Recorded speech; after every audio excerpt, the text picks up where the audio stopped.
మత్తయి శుభవార్త 19వ అధ్యాయము 27వ వచనం చూస్తే, పేతురు, ఇదిగో మేము సమస్తమును విడిచిపెట్టి నిన్ను వెంబడించము గనుక మాకేమి.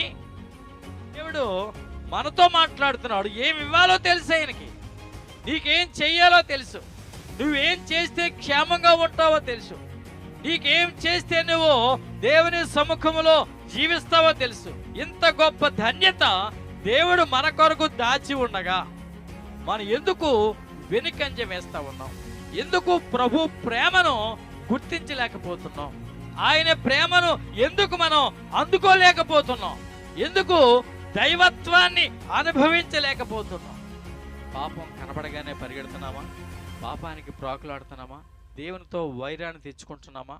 ఏదైతే దేవునికి విరోధంగా ఉందో నువ్వు దాన్ని విడిచిపెట్టు.